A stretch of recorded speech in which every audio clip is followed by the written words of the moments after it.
edges. It's like you cut a diamond with this thing. I've never been afraid of an umbrella in my life. Every time I open it up, I'm terrified. Isn't that weird? Have you ever been afraid of an umbrella? It's bizarre. So anyway, I just vented that on my, I've just got a personal channel. I just vent all stupid stuff on there. Anyway, so while we're waiting for people to turn up, I like to wait till I get about 100 people before I get going. And I also film them all my lives now on YouTube. And I've got some announcements to make about the course that's coming up. I've got a whole bunch of stuff going on. I'm really excited about it. Anyway, so I just got cut from my umbrella. It's not bleeding again, but anyway. Okay, now while we're waiting, I'd love to know where you're from. I'm here in Vancouver, Canada, and it's actually sunny right now. It was raining earlier, but it's sunny right now. So, okay, so where are you from? And I'm also filming these on YouTube at the same time. If you're watching this on YouTube, the reason I'm always like that is my audience is on TikTok. I think I've got, I don't know how many people. I think I've got about 1,000 followers. Excuse me, I'm still gonna hiccup. I think I got about 1,000 followers on YouTube, and I've got a lot more on TikTok. So that's my people. Okay, Caribbean near St. Martin. Never been down there. Caribbean. Am I ever going to get there? Yeah, I'll get there one day. Kentucky. Hi, Kentucky. The UK. Hi, UK. Louisville, Kentucky. Louisville. Okay. Louisville. I just like saying that. It just rolls off the tongue. One of my favorite places to say is Mooloolaba. My kids were born and raised in Australia, and we used to holiday in Mooloolaba, North Carolina, USA. Well, you know, that drives me nuts. But there's North Carolina, South Carolina, West Virginia, and Virginia. Every time I hear North or South Carolina or Dakota, I always think of West Virginia and Virginia. Why is there not an East Virginia? Doesn't make any sense at all to me. Stuff like that just gets on my nerves. I don't know why. Louisville. Well, how do you say Louisville? Did I say it wrong? Louisville. When I first moved to Australia, I said a lot of things wrong. I moved there long time ago. Anyway, I was there for about 20 years, but I didn't know how to say Kookaburra. And when I first arrived there, I called it a kookaburra. And it was at a party, and everyone just cracked up. Did you hear the Canadian kookaburra? It's kookaburra. But anyway, it's funny. I said a lot of things wrong there. Louisville. Oh, Louisville. Oh, it's not Louisville. It's Louisville. Louisville. I thought I'd heard someone say Louisville. Louisville. Not saying, obviously, you know what you're saying, but where would I have heard? Oh, Louisville. Louisville. Okay, I'm going to have to look that up later. Louisville. I'll look up how you say it, just so next time I might get it right, because I know I'm getting it wrong. Sorry about that. Okay, so how many people we've got? Oh, we've got over 100. Okay, let's get going. My name's Lisa. I'm a parenting coach. If you go on my website, it's bratbusters.com. All the information's up top here on TikTok. I'm also filming on YouTube these days at the same time, so that's saved permanently. These lives are saved now. I've got hundreds of them backed up in TikTok. I don't even know what I'm going to do with them. Anyway, go on my website, bratbusters.com. If you want to hire me, buy one of my courses, or download my free behavior board. You're on it too. That's what makes it work, because you give respect to get it, right? Anyway, so let's get going with your parenting questions. By the way, my course is, I will be sending out the invitations. I'm only allowing 10 people in the first run of the course. It starts April 30th, ages 3 to 12. And I'm going to be sending out I've only sent out 3 invitations so far. And 2 have already accepted, I think. Anyway, yeah, and 1 hasn't. So that ends tomorrow. So then I'll have 8 openings starting tomorrow for that course. It's going to be $300, and it's teaching you how to. I'm teaching you how to set yourself up as a leader for your kids, and how you give respect to get it. So it's ages 3 to 12, and I'm very excited about it. It's going to anyway. Yeah. Really excited about it. So I've got it all figured out now, but yeah, I'm going to be sending out 8 invitations tomorrow, unless this other person signs up. But you know what's been happening is when I've sent out more invitations, but they have hired me for private coaching one-on-one, which I don't quite understand. Of course, they were interested in the course, and then I send them the invoice, and then they sign up for coaching. So I didn't see that one coming, but that's fine too. But anyway, Okay, so let's get going. Parenting questions. That's why I'm here. This is my free advice. I don't answer questions on emails or anywhere else. The only place I ever answer questions for free is on these lives.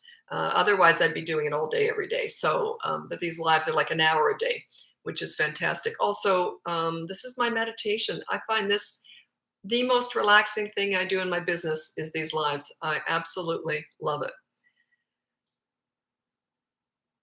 Okay. You might have heard about Louisville, that place on news yesterday. Maybe that's where you heard it.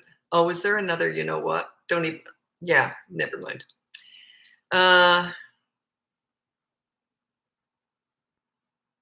Someone said someone shared the live. Some big person on TikTok once shared a live.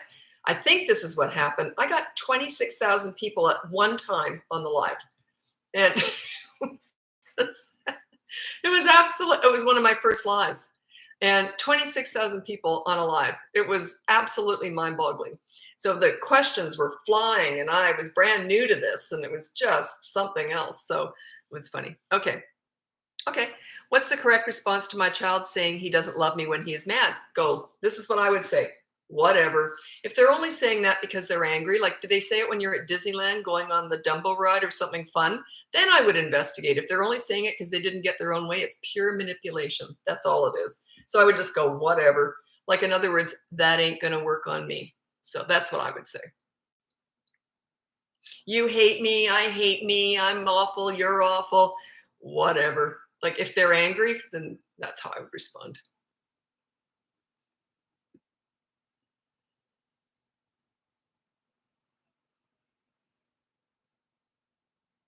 Oh, oh, you're going to hate my answer.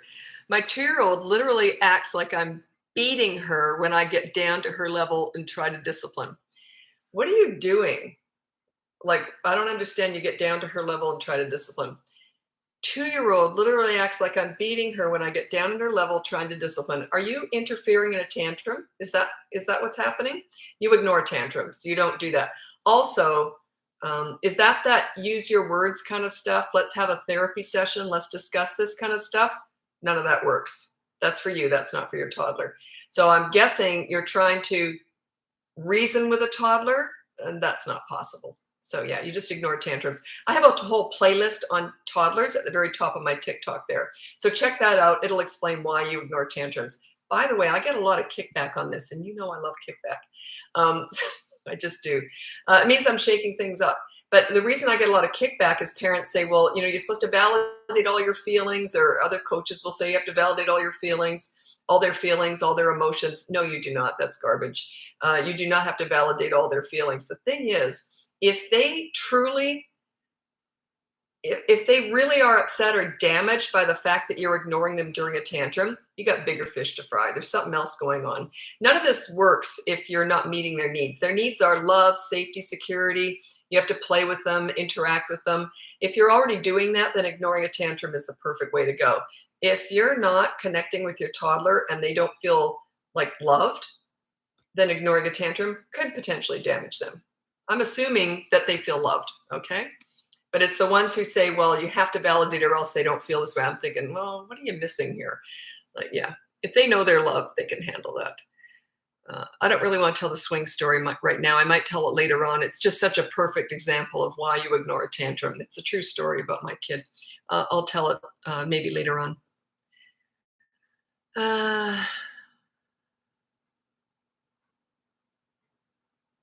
Yeah. Independent play with a 2-year-old. Look at my toddler playlist. It's at the very top of my TikTok there, and it sort of explains toddlers. They are going to be very demanding. If they think that you're going to give in every time that they get demanding, I would ignore a lot of that stuff. If they're clawing at me, I might even just go like pull them off me. And, like if you've already shown them what to do. So if you do spend a lot of time with them already and you know that you're meeting their needs and you've got a good relationship with your toddler, it's okay to ignore them and let them learn how to play on their own. Their demands are something that if you keep meeting their unreasonable demands, they're going to keep having them. And when they turn 3, they will up it. Yeah, they just up it. They think, boy, if I was pulling that parent around by the nose ring before, and now I'm 3 years old. I'm really going to up it. I really know what I'm doing by now. Yeah, you want to watch out for that. So anyway, it's a bit difficult. This is what I struggle with all the time, because a lot of clients say, well, that doesn't work, that doesn't work. And the parents who hire me often get frustrated because I won't deal with all the behavior of their children. I don't care what their kids are doing.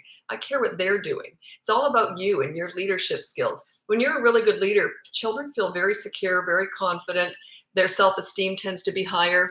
It's when you're not a leader, that's when everything falls apart. So your leadership skills are my primary focus. That's all I'm focused on.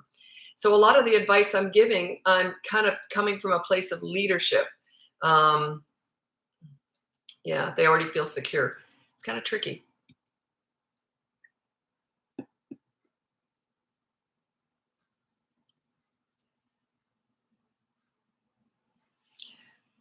Uh, 15-year-old. Most teenage stuff is coaching, because it's so advanced at that level. You've got a real history, and it's usually more serious, right? So that's almost always coaching. If you want to hire me for a 15-year-old, do you know what's interesting? I don't know if it's a boy or a girl, but when I'm hired by parents of teenagers, a huge majority of teenage boys are 15. That's the age parents hire me to work with them. It's the 15-year-old boy. If they have girls, it's 12 to 16. It's just bizarre. I've been doing this for like 17 years now. And if people hired me to work with them and they have a teenage boy, it's almost about 75% 15-year-old. That's the age with boys, 12 to 16 with girls. Okay, during meltdown, my son will scream, "Mom," over and over, and I don't engage, but that makes him angrier. That's okay. Behind every scene is a lesson. The bigger the storm, the bigger the rainbow at the end of it. The bigger his anger, the bigger the lesson. Don't get pulled into that. Of course he's going to up it if he knows he can pull you in. That just says, it's a bit of a tell. It says it bothers you. That would not bother me. I would think, oh, goody. The bigger the storm, the bigger the rainbow.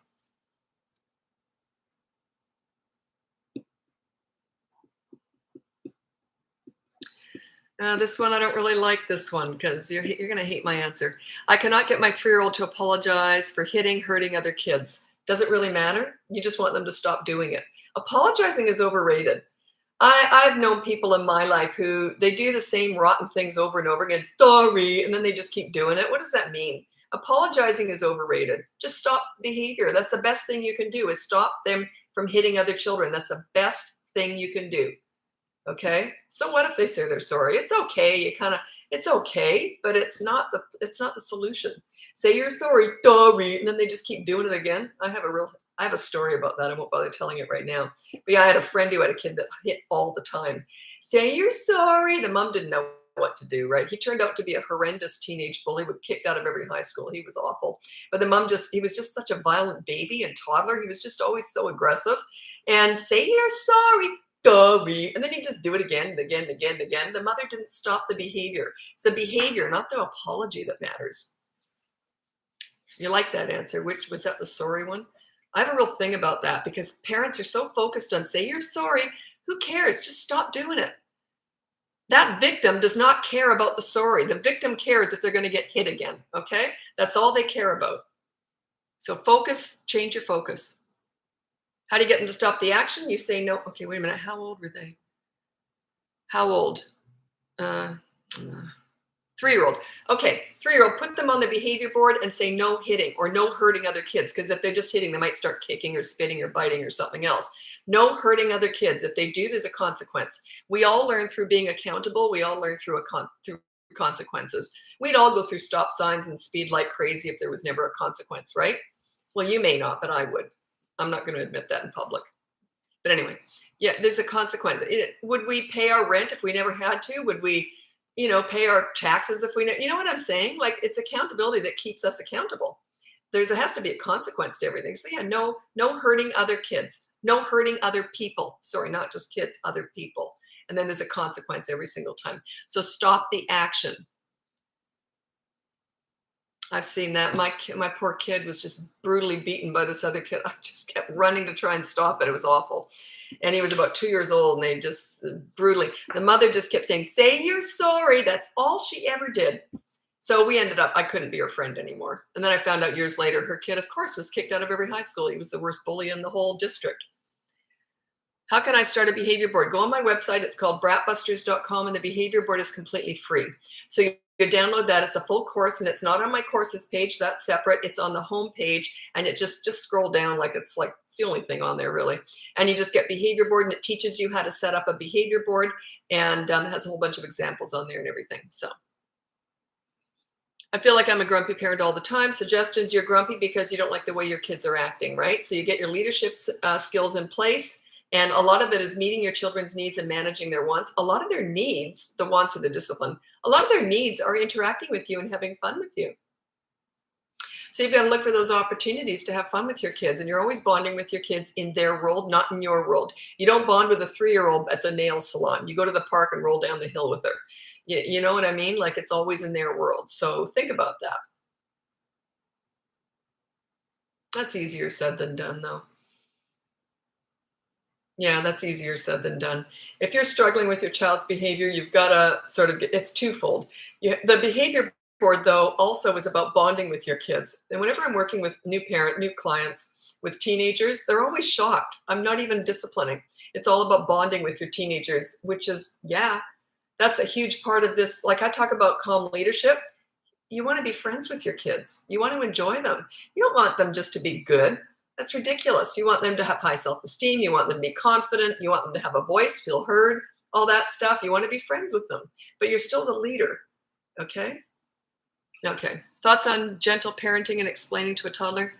Well, I don't comment on other parenting methods because, well, for one thing, I don't know them. I purposely stay away from that. I stay in my lane because I'm not trained by anyone but kids. Kids taught me all this stuff. So, but I don't comment on that. The only thing I know about that is what parents tell me when they hire me. And what'd you say? And explain to a toddler. Okay. Toddlers are about consistent corrective actions. They are not about words. These mini therapy sessions, now I don't want to say it because you attach that to gentle parenting. So now I don't want to insult the whole gentle parenting. You see what I'm saying? I'm in an awkward position here. So, yeah, I'm going to do the next one. Okay. What's included in hiring you? It's just one-on-one Zoom calls per week. It's really intense. It's just be prepared to take a lot of notes. It's very intense, and it's different with every single client. The one thing I would say in the first session that almost every single client says to me is, what about the other behavior? What about the other behavior? And I said, I don't care. And they're always, what do you mean you don't care? And I said, we're working on one per week, one behavior per week. We perfect that, and then we move on to the next one. I would go in the first day with your kids and work on everything in the first day. I'm level 10 with what I teach. You're learning how to do this. It's not about your kids. It's about you. I'm teaching you how to get respect. You got to give it together. So that's the one thing that's consistent with all my clients. Well, what about all the other 50 behaviors they're doing wrong? And I say, well, once you get good at leadership, that stuff goes away. We're just working on you. It's just your leadership skills. I rarely had kids disrespect me because I went in as a leader and they want to please me. Or when they're teenagers, they don't want to disappoint me because I know how to bond with them, and I also have some basic rules. But it's about giving respect to get it. You got to give it to get it. I give it first. And with teenagers, it's give, give, give, give, give, give, give, give, give. Get, give, give, give, give, give, give, give.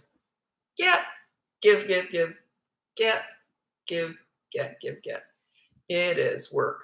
It's really work with teenagers. So that's all I teach is I teach you your leadership skills. That's it. If you want to hire me, just go on my website, bratbusters.com. It's all in the coaching thing there. Okay. How do you choose which behavior to start with? When you hire me, I will pick it. It's usually something a bit more difficult, except with teenagers. I don't want to get into all that. It's just, I will choose it. If you're doing this all by yourself, pick something you know you can win. Don't pick a hard one, pick an easy one. Because I don't want you to fail. If you're doing this without me, I don't want you to fail. Pick a battle you know you can win. If you're doing it with me and you fail, I know how to use that to our advantage next week. It actually is not a bad thing. So, but if you're doing this on your own, pick a battle you know you can win. Pick an easy one. Really easy. Something you know that you can enforce and win and be consistent with. Okay. But yeah, with me, I'm going to push you harder. Can we hire you even though we don't have problems? I want to be prepared. Absolutely. A lot of people hire me that don't even have kids yet. which is really smart because if you think about this, a lot of people do Lamaze classes, getting ready for the birth. That's one day. Parenting is 18 years, and people don't tend to prepare for that. There's this fallacy out there. Parenting is the hardest job in the world. Everyone agrees with that. It comes with the least amount of training. Everyone agrees with that. Here's the stupid part. Everyone expects you to be an expert. It just comes naturally. It's a learned skill. It's something you have to learn. So yeah, smart. If you don't have any problems yet, just do one session though. See how it goes. If you want to learn more, I'll throw a whole bunch into that one session. What depends on the age of your kid. I'll tell you what to look out for and what to be prepared for. So just one session. If you don't have any problems yet, just one session. You can always upgrade to the next 3-session or 5-session package. That's up to you. Totally up to you. Just sort of take me up for a test drive and see if I'm helping and making you feel like you're ready for tomorrow, right? And all of my advice, my specialty is teenagers. I used to mentor troubled teens. So I work backwards. All the advice I give comes from my big experience base of working with troubled teens. I know how to avoid that. I know how to avoid the trouble in the teen years. So I work backwards. Everything I tell you to do, I'm always thinking, how am I going to get you through those teen years? I work backwards. So that's how I developed all these methods. Also, I feel kind of bad saying this, but I think it's really important. There's a lot of really trendy advice out there and this is what my clients tell me. Okay, I've never looked at anything. I've never read a book on parenting or kids and never looked up any other coach or anything. I just don't, because all my experience comes from experience, right? So anyway, if you're going to hire someone or buy a book or follow someone for parenting advice, look out for these 2 things. There's no way I would take advice from someone unless they had these 2 things. They have to have finished the job with their own kids. Have they lived with teenagers? They have to have finished the job with their own kids. Number 2 is, I had really easy kids. I got respect when my kids were little, so I sailed right through the teen years.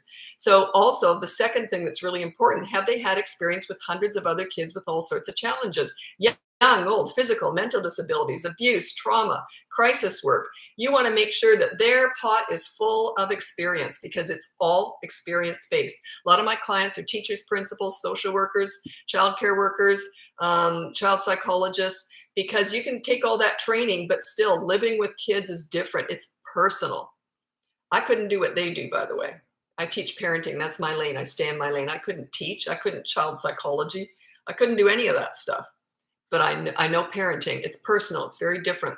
It would be, now, if you're going to take advice from someone who just has little kids, it would be, to me, like taking advice from someone who has financial advice from someone who has $10 in the bank. Would you do that? Or would you take advice from someone who has $1 million in the bank? You know what I'm saying? It's experience. So yeah, really be careful where you take advice from, because I'll tell you why. I get this with a lot of clients, is they say, this is what we've been doing because we heard you should do this. Pick a lane and go with it. Just go with me and don't listen to anyone else. Or just go with someone else with the same experience base and don't listen to me either. You got to pick a lane and go with it, because all my advice is meant to be used as a package. It's a method. It's meant to be used together. It only works when it's all together. If you were to throw time out into my method, it would tank. Time out, I hate it. I think it's mean. I think it's disrespectful. I teach respect. You respect your kids and then they respect you.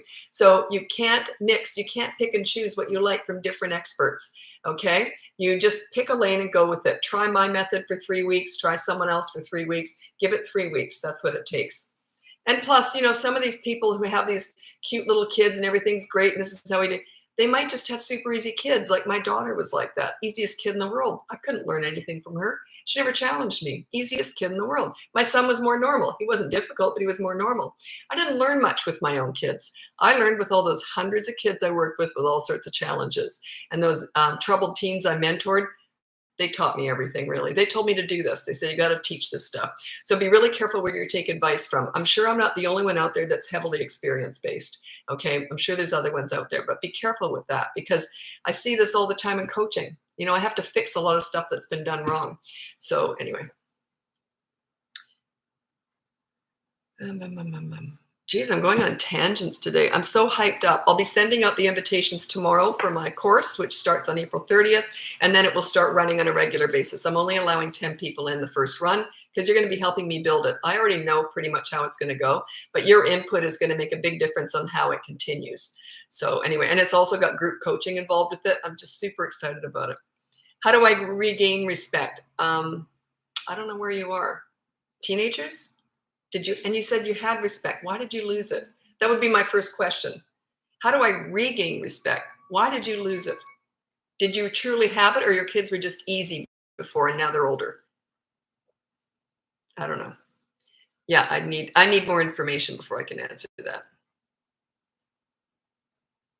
I wouldn't take financial advice from a rich person. They don't work or struggle. Um, Self-made billionaires, yeah, they work, they've struggled. Yeah. But the people who are born with it, I wouldn't take financial advice either. But people who've earned it and worked hard for it, yeah. Parenting is hard nowadays. Judgment and shaming is real. Uh,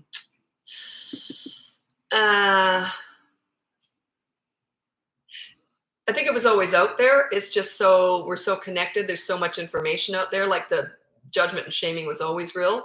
But I'm going to tell you a story. Uh, yeah, my son, it's a good story for this one. If you know you're doing the right thing, I could have given a crap what anyone thought. Like I was proud of what I was doing. So this is a really good story. If you know you're on the right track and you're doing the right thing, you wouldn't care about shaming or public, just wouldn't bother you. Anyway, I'll tell you why. My son was 3 years old. I think it was his second to last tantrum. He didn't have a lot of them, but he was good at them. He had tantrums. My daughter never had one. They're either born to have them or they're not. Anyway, we're walking through the mall and he decided to have a tantrum. I don't even know why. We weren't even talking. We were just walking towards the car. In the mall, he decides to have a tantrum. So I pulled him off away from the stairs and I put him up against a store window. It was a very loud, crowded mall, so I wasn't disturbing people. Then I pulled out my nail file and I'm just ignoring him, filing my nails. All these young moms were walking past and they were, you should give him a hug. You should discuss his feelings. And I'm like, oh my God, keep going. Because I had a lot of experience with kids before I had my own. I'm like, keep going, keep going. These more experienced moms and the grandmothers kept coming up to me. Good on you. You know what you're doing.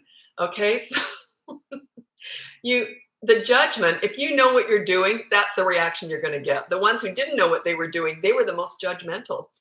So the people who are the most experienced don't tend to be judgmental either way, because they know if you're struggling, they're going to come over and say something to you like this, which is what I do. If I'm out in public and I see someone doing everything wrong with their kids and they're humiliated, I always say this. I go up to them and say, been there, done that. Even though I haven't, because I know how to handle stuff, I want to make them feel like it's okay. We're all in the same boat, right?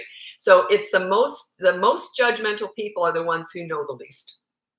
So think about it that way. Like whenever someone attacks me online here with my business stuff, I'm like, you don't know what you're talking about, because I've been doing this for so many years, right? It's usually someone younger, less experienced, more insecure. So think about it that way. Would the older, more experienced people really shame you? There's something wrong with them if they are. You know what I mean? Like it just doesn't work that way. Okay, I have a 2 and a 4-year-old. Would you start the behavior board now or wait till? No, I start it with if you just have one who's on it, that's fine. You put the whole family on there though, and beside the 2-year-old, you write down be a toddler. That's the rule. The consequence is be a toddler. So they're still on there, but the only one that really has a rule and a consequence is 3 years old and up. That's how we do it. Because the 2-year-old, you're learning with the older one, right? The 2-year-old's watching and they're learning from how you deal with the older child too. That's the way it's done. It can be a little bit, that's coaching. If there's all sorts of stuff going on, that's more coaching. But generally, that's my general TikTok answer.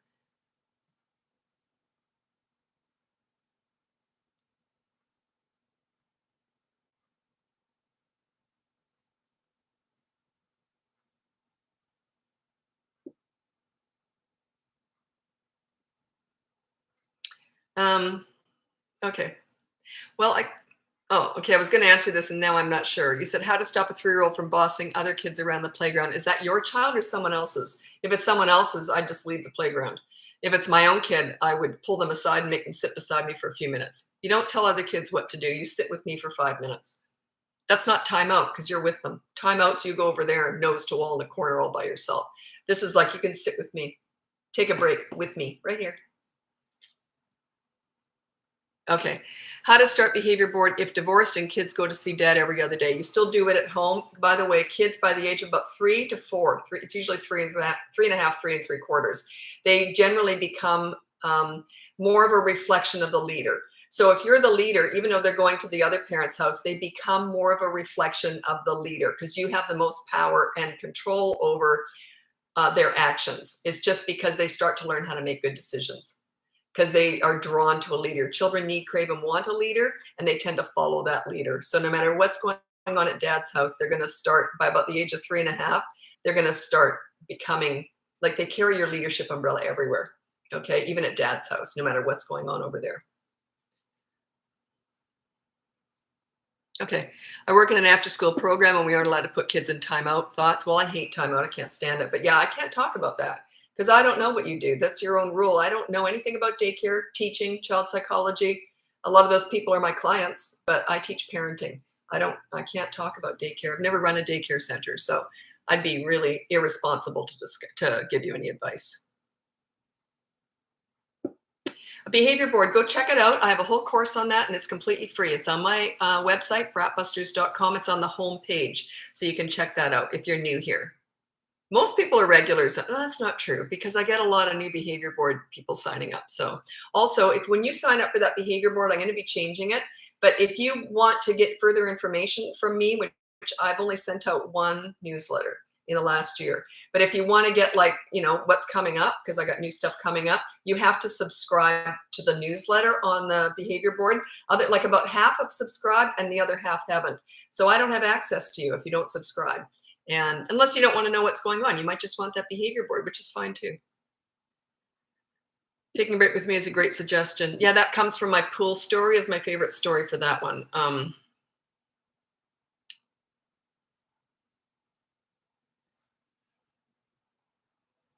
Sneaking out of bed after being laid down 3 years old. Yeah, that's the bedtime battles. What you do with bedtime battles is you say, okay, good night. You stay in bed and you don't get up. Every time they get up, the first time they get up, you say, I said it's bedtime. Put them back in bed. Second time, you say bedtime. Every time after that, you don't look at them or talk to them. You just physically put them back in bed, slow and calm. Their whole body doesn't even have to hit the mattress, just one part of it, let go, and then start walking away. Just don't let them get through the threshold of their bedroom, because you don't want to have to chase them around the house. You might have to do that for an hour or 4 hours. It's usually only one night of hell. The worse the night is, it's rare that they do it again. So yeah, the bigger the battle, right? The bigger the scene, the bigger the battle, the bigger the lesson. If my kids had got out of bed, like if they had got out of bed, I would have thought they were dying. Like they just wouldn't have. It's not that they were afraid of me or anything. They just knew. Mom knows how to take care of business. They knew I would have been putting them back in bed. The only time my kids ever got out of bed, my son was 8 years old, and I heard him. And he said we'd had stomach flu that week, and he'd avoided it. And I heard him say, I don't feel well. And it was the only time he ever got out of bed. Oh my God. I won't go into it, but oh my God, what a mess. It was a nightmare. Anyway, but yeah, they just don't tend to act out because children need, crave, and want a leader. When they've got a leader, they feel safe. They don't tend to act out. They don't do anything naughty. What's the point?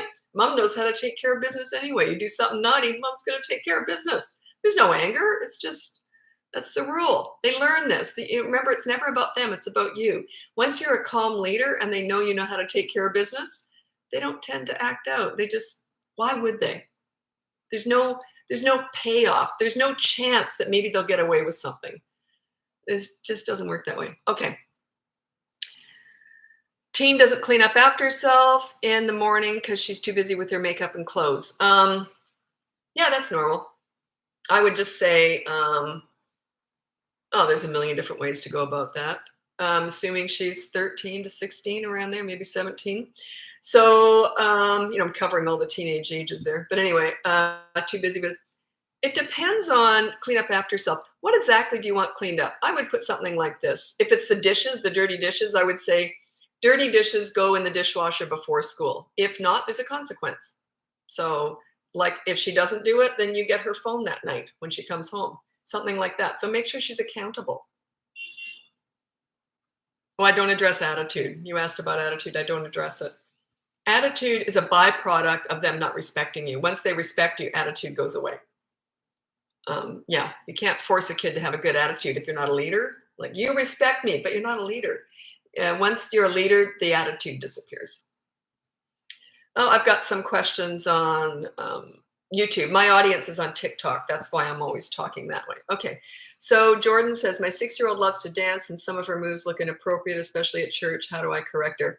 Just say that's inappropriate for your age. Don't do this. Okay. It's just inappropriate. You don't have to explain it. Okay. Just say you don't do that in future. You don't have to explain everything. Just say, one day it'll make sense, but we just don't do that. All this butt stuff. What's that called? I can't even physically go there. What's that stuff that, or the Nicki and Minaj kind of stuff? Yeah, it's really popular, but say, no, that's inappropriate at church. You can do it in your bedroom or at home. And I don't even want to see it in the living room, but yeah, I can't stop you in your bedroom if you want to practice all that stuff because they're watching all these videos, right?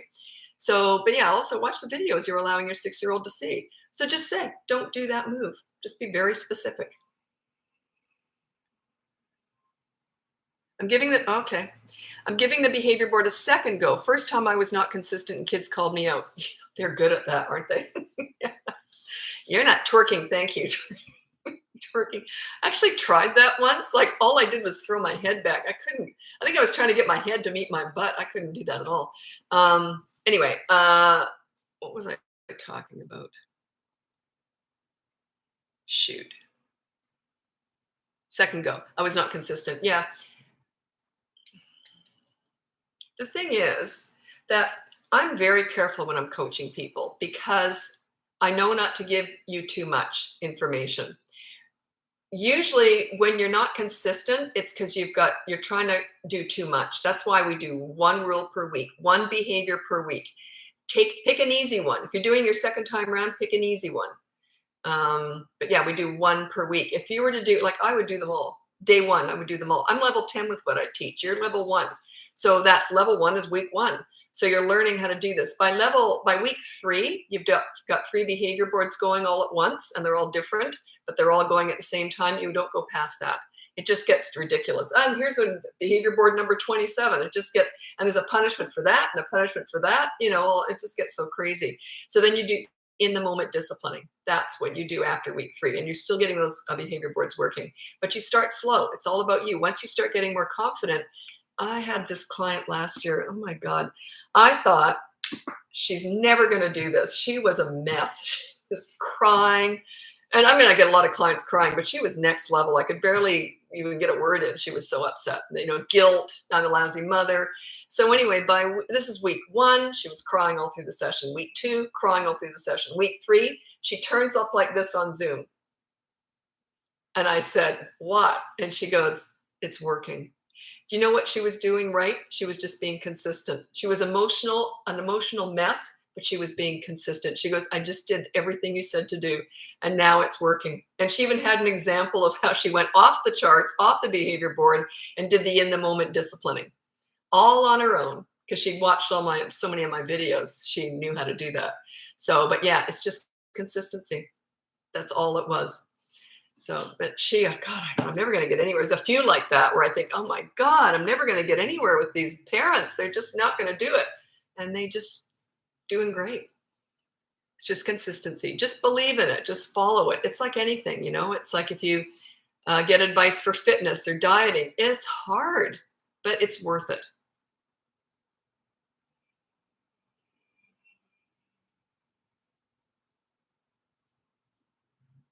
Is there any way to prepare a 2-year-old for a new baby? Absolutely not. Well, if there is, I've never heard of it. There's lots of advice out there, but I've never heard of anything working. The thing is, think about it this way. They turn up at the hospital after you've had this new baby. Your toddler's in bed with you and the newborn, and they're holding the newborn. I love you. Oh, I love new baby, right? And you're going, oh, thank God. What a beautiful big sister. What a beautiful big brother. This is going to go smoothly. A week after you're home, that toddler hates that newborn, may attack them, may throw them out of the crib, is going to hit them. It's like, you mean this thing isn't going away? This thing screams, takes mommy and daddy away from me, stinks. And reality is, a 2-year-old, how could they possibly comprehend how their life is going to change? So if there's a way of preparing them, I've never heard of it. I've been doing this for 50 years. I've never heard of it. So. Oh, I like this one. Oh, okay, good. Oh, I'm so glad you asked this. My parenting style works for 5 of my kids, but one So you've got 5, you got 6 kids. Wow. Behavior chart has to be for everyone or just him? It has to be for everyone. You can't target one. By the way, you're all great. You're rotten. So you're going on that behavior board. Everyone has to be on it, and don't make it obvious who you're targeting. Make it really nice, easy rules like dirty clothes in the hamper for everybody. You don't want to target them. You're just setting yourself up as a leader. That's all you're doing. So don't worry. Don't focus on the rule. If you want to hire me, we get a little bit tougher with this. It's a complicated one, so I do get a little bit tougher. But if you're doing this on your own, just make all the rules sort of the same and easy. But yeah, you're setting yourself up as a leader and you're following through. And you know what? It's interesting because I got a lot of parents who say it's just this one that we're targeting. And I say that may be the kid that you'll all be working for one day. Often the more difficult kids are the ones who really have a mind of their own, and they often are the leaders of tomorrow. So it's not necessarily a bad thing. You just have to corral their behavior. That's all. But yeah, some kids are just more feisty than others. My brother is struggling with a colic baby. Any advice? No, I don't have any advice for that. That's medical stuff, right? One of my kids had colic, the other one didn't. But yeah, it's medical stuff. I did a lot of this with the legs, getting the intestines going. But yeah, he had colic.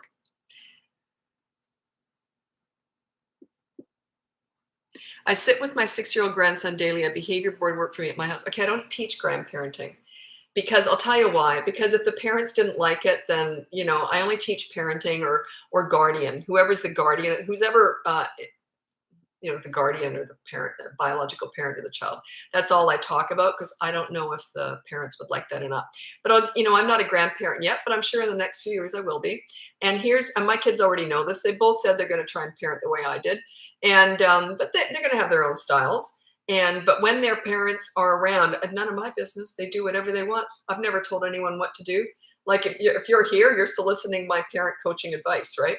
But I've never told a friend or anything how to parent. Why would I? It's none of my business. I'll just sit back and watch the show. But when those kids are alone with me and I'm in charge of them, it's grandma's rules. Grandma's rules. Yeah. My kids know that. You want me to babysit? It's grandma's rules. What is your YouTube videos? That is, I don't even know. I'm not really on YouTube. Oh, there it is. Bratbusters Parenting, which is the same. Yeah, it's the same here. Bratbusters Parenting. Same with everywhere on Bratbusters Parenting, except my website is bratbusters.com. Beware of fake Bratbuster people. I know some people have been duped out of hundreds of dollars. I'm on here. If you're going to follow me, it's Bratbusters Parenting. But yeah, people when you get a following, because I've got like 500,000 people on TikTok now, people are going to imitate you. And I've had clients money's been taken from them from fake me. So just click on the links up in my TikTok, and my YouTube is Bratbusters plural parenting. But yeah, there's nothing I can do about that. That's, people are going to steal money. The stuff that has come my way, because I blew up on TikTok overnight virtually, and the stuff that comes at you because people want your audience, right? I haven't accepted anything, nothing, because I know I'm not handing you away to anyone else. How do I know if they're going to treat you well? Yeah, it's interesting. Okay. I want to be part of your boot camp, just waiting for the info. Yeah, that's going out tomorrow. The reason is, never mind. I'm so excited about it, but I have got 2 people signed up because I've only sent out 3 invitations so far. And the third one, that invoice expires tomorrow. So if they don't sign up, I'm going to have 8 spots available, and I'm going to send them all out tomorrow is what I'm planning on doing. So I'm very excited about it. And anyway, okay.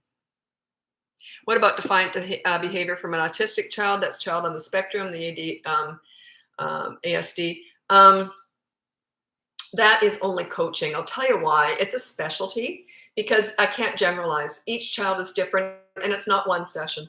That is something, and really nothing is, but some people like to take me out for a test drive, but autism is particularly frustrating for me if I only get you for one session, because I say, let's try this, let's try that, let's try that. Then I need the next week to see what worked and what didn't. It's trial and error. I need to know what worked in the past, what didn't work, what are you doing now that's working, what isn't working, and then let's try this, let's try that. And then I need that next week to check in and see what's actually happening, right? So, but yeah, that is strictly coaching. That's one-on-one coaching. It's on my website, bratbusters.com. Blending families, any advice? No. None. I work with that a lot in coaching, and it's all different. It's so many different. You got four different parents, right? Four different personalities. How many different kids? I worked with people who have huge blended families, and it's always different. I can't general. What I'm saying is, I got lots of answers, but I can't generalize. That if you want my work, if you want me to work with you on that, that would be a coaching issue again, because it's too. I have to assess the whole situation, figure out all the parenting styles, and then figure out where to go from there. It's tricky, but it can work beautifully, by the way, so long as everybody's putting the kids first. I was divorced, and we never had problems because we always put the kids first. That's all you have to do. Put the kids first. Never fight in front of the kids. Put the kids first. It's all about them, not about you.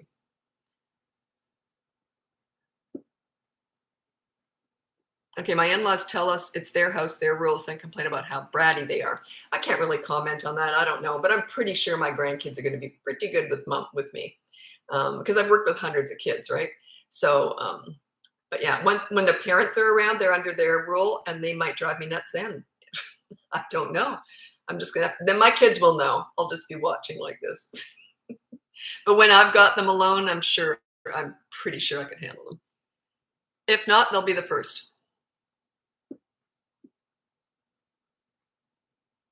How do you feel about Dr. Phil?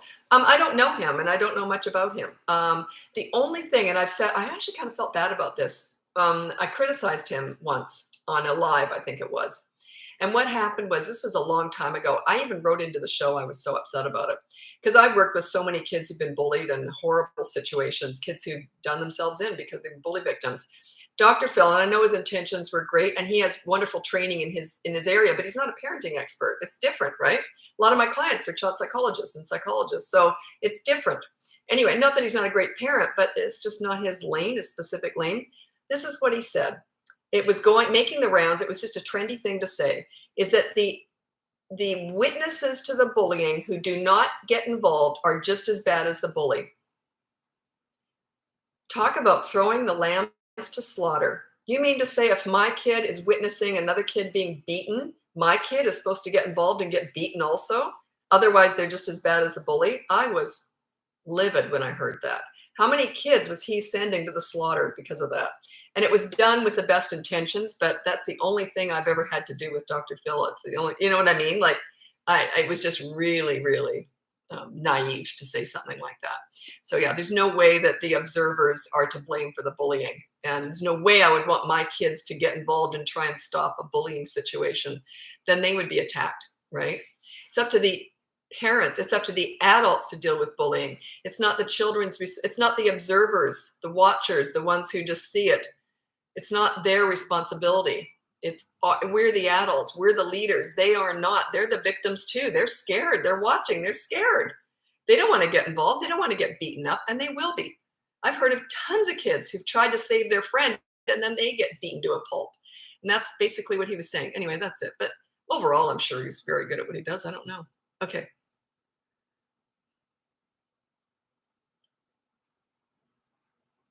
I don't even understand this one. My mom always said, you raise the devils you think you can encounter. What the heck does that mean?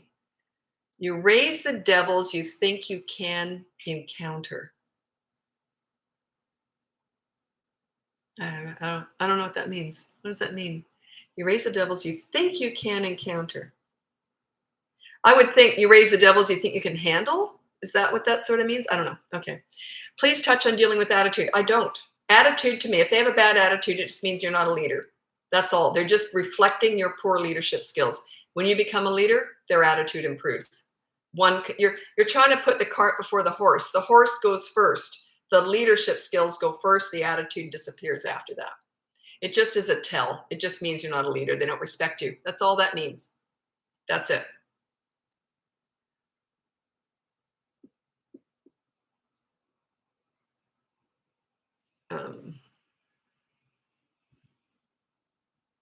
Good money allowance advice. Yeah, that was one of my favorite things. Most of my clients do that now.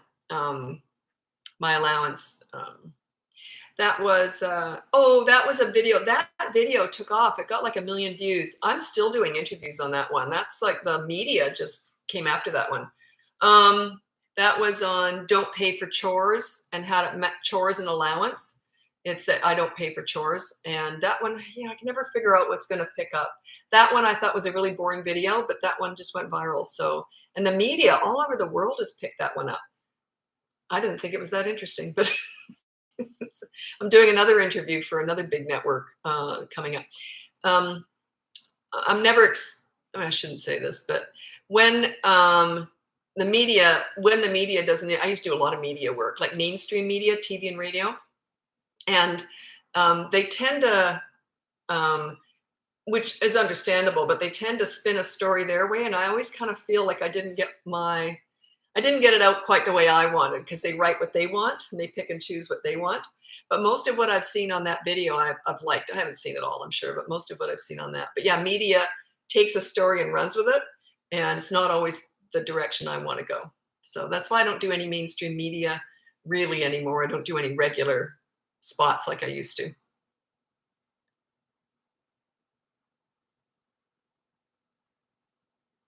Okay.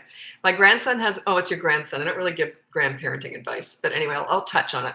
My grandson has ODD and ADHD and the school doesn't help. How can we get it? Well, it all comes from home, right? You have to, like, this is a lot of people do. They pass all the responsibility off to the school. The school is there to keep your kids safe, keep them alive, and to teach them academics. All this behavioral stuff, that's all new. Years and years ago, that was up to the parents to deal with. Now the school has to do everything. They have to teach the kids nutrition, fitness, sex education. They have to teach them how to behave. It's like everything's on the school. It's ridiculous. But yeah, that all starts and ends at home. That is a home-based thing. It's not the school's responsibility. So I teach leadership, and those are all the kids I worked with. I never worked with an easy kid. No one ever said, Lisa, here's an easy kid. You need to sit with them for an hour. That never once happened in all the years I was around kids. Not once ever. All I ever worked with was ADHD, WXYZ. It was always the alphabet. I used to call them alphabet kids. They were the ones I worked with. So it's all about the parenting. That's all it is. It's not about the school. I used to write for a newspaper, the parenting column.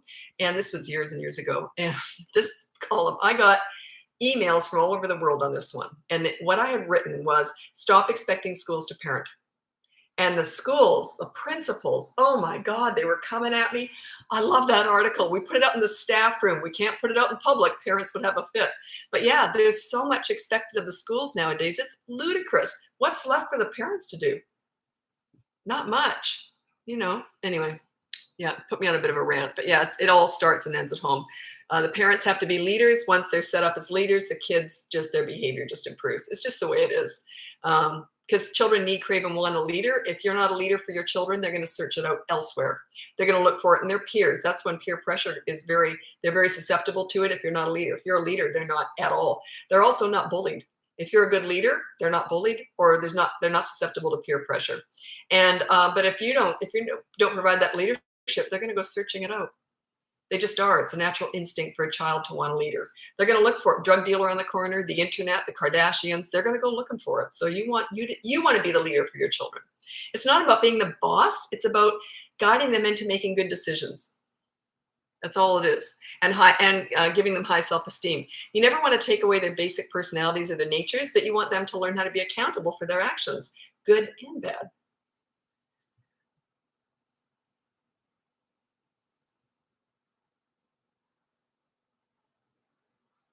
How to become a better leader. Just keep watching. I've got this course coming up, and it's just all about your leadership skills. It will be ongoing, but the first course starts on April 30th. And I haven't got any information. I think I did one video on it, sort of. But anyway, yeah, I'm only going to have 10 people in that first run because they're going to help me run it.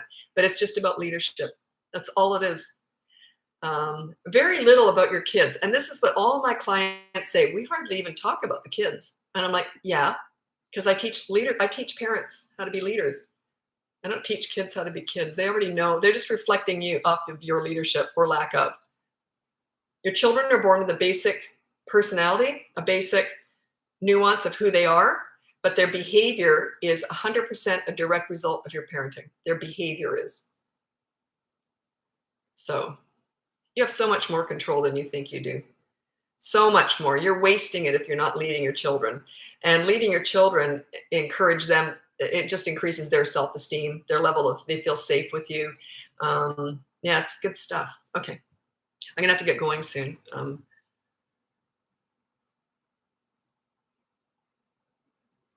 Okay, well, boy, you're not gonna like this answer. Sorry. I've said that a lot this session. My 4-year-old has meltdowns or becomes whiny when there is a misunderstanding. For example, a song request. So what that says to me is they're used to getting their own way. They're used to you giving in because you're afraid of their scenes. That's pretty much a tell. I'm surprised if I wouldn't be right with that. So are you afraid of their meltdowns? That's what causes that. To me, it's like, bring it on. Behind every scene is a lesson. If a child had a meltdown with me and I ever looked like I was afraid of it or gave into it, they are totally in charge. Like, to me, it's like, bring it on. You have to show that you're in control of yourself. That doesn't bother you at all. So I have a whole bunch of videos on tantrums. If you just look up Bratbusters Tantrums, a whole bunch of videos will come up. That's a really controversial subject. That's the one that I have got the most vile, horrendous nastiness coming at me. Because I know it contradicts a lot of the trends that are out there right now, is you have to ignore a tantrum. Absolutely. If ignoring your child's tantrum makes them feel bad about themselves, you are missing something. If ignoring their tantrum makes them feel vulnerable, scared, unloved, you're missing something big. I'm assuming when I say you ignore a tantrum, they already know they're loved and they feel safe with you. Okay. So yeah, ignoring a tantrum is paramount. It's absolutely. I reward the calm, not the crazy. If I was to interject and have any attention from me given towards that tantrum, I become part of it. I become part of the problem. I'm the solution. I'm up here on the high road. I'm on the calm road. As soon as they join me there, do you want to go play a game? No way I would talk to them down there. No way. They could not drag me down there in a million years. It's like they've already fallen off the cliff. If I go down there with them, who's left to pull us back up? They are watching you. They are watching me be calm.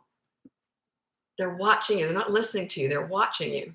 So when they see your calmness, my kids knew, hey, wait a minute, this ain't going to work. But being calm does. I'll join her on the calm road. Yeah, it's just so important. I got story after story. I just don't feel like telling stories today for some reason. Because I got a million of them, but there's like 3 or 4 that I tell on repeat constantly. But yeah, you have to ignore meltdowns, tantrums, scenes, fits. They're all the same thing. It's a loss of emotional control. It's not bad behavior. If you were to get involved in that, any attention is feeding it. And you become part of it. They identify you with that. Whereas I would never have been in on that. So my kids identified me with the calm. It's like, oh, wait a minute. As soon as I calm down, there's a reward. I get mom's attention. This gets nothing. But my kids were secure in the knowledge that I was a safe place to land and they were very loved and all that stuff. So, but yeah, whenever someone argues that, I think, what's going on? What are your kids missing out on? Because if that truly makes them feel unloved and unwanted and unvalidated and all that stuff, something bigger is going on. You got bigger fish to fry. So yeah, you do not need to validate every single feeling and emotion. And the outbursts at not getting their own way is something you do not need to validate. Those are the entitled snowflakes of tomorrow. You didn't validate all my feelings. I'm just the bus driver. I mean, I don't expect everyone to just cater to them. So yeah, that's where that goes, by the way. I know where this stuff goes down the road. Okay, so I'll do one more. Before I do that, I'll do my little outro. My name's Lisa. I'm a parenting coach. If you go on my website, it's bratbusters.com. You can hire me for coaching, buy one of my courses, or download my free behavior board. That's on my homepage. It teaches you how to give respect to get it because you're on there too. You have to be accountable. Your kids are not listening to you. They're watching you. If they see you being accountable, then they will be accountable. It's just the way it works. So I on TV the other day. Yeah, I've turned up on a lot of stuff lately. That one video, that allowance and chores. I've turned up on all over the world. I've turned up. People have sent me tons of video clips of, I don't know why that one actually, and they've been positive. They haven't, if ignoring tantrums had been the one they picked up on, they would have ripped me to shreds. But that allowance and chores was not a controversial one, but I don't know why it went viral. Anyway, want to be a grandma? Sure, one day, but it's not a big deal to me. You know why? I've got this all figured out. Do you know why I'm not excited about being a grandmother? I'm sure I will be. I'll love them. But the reason is that my friends, most of my friends now are grandparents, and they say, "Oh, it's great because you just get to spoil them and send them home." I don't like that. It's like renting a car. I want to own my own car. I love raising my own kids. It was the best time of my whole life. I didn't have to send them away. I got to keep them. So why would I, someone else's kids? It's like you have to send them away. I want my own. I've done it. I don't want to do it again. But yeah, it's like someone else's kids. And I know it's different. I know they're my grandkids. So it'll be fun. It'll be great. I'll be there. I'll be very as involved as I'll be allowed to be. I'll be there all the time. So, but yeah, it doesn't excite me because my cup has been full. I was a full on mother and I just wallowed in it. But that was my kids. I got to keep them. I didn't have to send them home. Isn't that weird? I only knew one other mom who said the same thing. She was a grandmother and she had tons of grandkids. And she goes, yeah, grandkids are great, but nothing like having your own kids. She loved it. She was like me, though. She wallowed in mothering like I did. And that's the only parent, that's the only person I would say she loved mothering as much as I did. It was the most fun I ever had in my whole life. And I just loved it. Got all that pesky discipline out of the way and just got to relax and be friends with my kids and laugh every day. So that's what I want for all of you. But yeah, she said, yeah, I love my grandkids, but it's nothing like having your own. She was someone I related to with parenting because we both loved it. And we were both very good disciplinarians. Our kids respected us. And that's why we loved it so much, because we didn't have any bad behavior to deal with, right? Okay, I love listening to you. Thank you very much. I'll check out your website. I get people watching me. They say, I don't even have kids. You just have, I love your common sense. You know why? I'm old.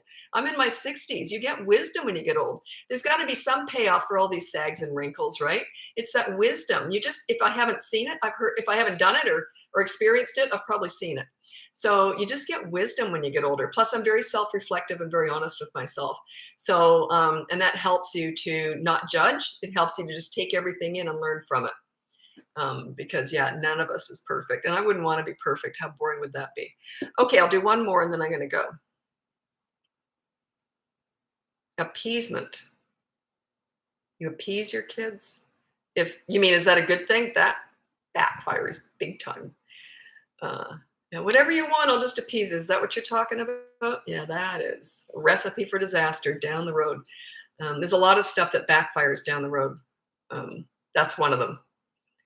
And a lot of stuff that's really trendy right now, I know where it's headed. That's why I get their client. That's why people switch over to me when their kids become about 6 to 8. That stuff's backfiring. The trendy stuff is backfiring. And, but yeah. You know, if I was going to take parenting advice from someone, I'd look for someone old like me because it's just experience-based. How can you possibly teach parenting if you haven't finished the job, lived with your own teenagers, now your kids are adults? You have to have gone through it. How can you be relatable? And also, I didn't learn much with my own kids. I got respect when they were tiny and I sailed right through the teen years. I learned most of this stuff through working with other people's kids that were challenging, and hundreds of kids with all sorts of challenges and teenagers and all that. That's where I really learned a lot. And plus I know how to live with teenagers. That's a different thing altogether. Heavily experience-based. I'll tell you a funny story. It's not that funny, but it's kind of interesting. I thought I was going to be a child psychologist. I started volunteering at daycare centers when I was 11 years old. And they always threw the difficult kids near me. And they kept saying, how do you get respect? And they still want to be with you all the time. And I was 11. I don't know. I was the babysitter that everyone wanted. They used to drive for miles to come pick me up. I was in demand because kids liked me. Plus, I got great behavior out of them. So I thought, okay, I'm going to be a child psychologist. I signed up for one course. Within a week, they pulled me out of the class and they said, we're going to give you a refund. And I said, what? And they said, you asked too many questions. And the other students were turning to me, asking me questions. Because what they were teaching, this is 40 plus years ago, what they were teaching was garbage. It was all the authority that I know better than you do, that you listen to me because all that garbage, which is just crap. I'm sure they don't teach that now. But yeah, I thought, thank God I never followed through. I would have had to have been following that garbage, which I'm sure they've fixed up by now. But yeah, so child psychology is not for me. I'm all home-based parenting coach. And I don't have to follow anybody else and, you know, teach what sort of the norm is in that realm. And I'm sure it's improved. But anyway, yeah, thank God I never followed that. Thank God they kicked me out because I asked too many questions. Aren't you supposed to? You know, the reason was my questions were good ones. It was throwing the teacher. I can remember this. It was throwing the teacher off. And they were good questions. Anyway, because my mother was she was ahead of her time. She never set herself up as knowing, the know-it-all, the authority, and I respected her. She was a really good listener. I felt very heard and very understood. And that was what I wanted to raise my kids like. And that's the way I think kids should feel. They should feel heard and understood, but they should also understand that if they make a mistake, I'm there to correct it. So, because I want to guide them into making good decisions. That's what a good leader does. So anyway, I got to run. Thanks so much for following, and I'll be back again tomorrow. And go on my website, bratbusters.com, if you want to know more. Take care.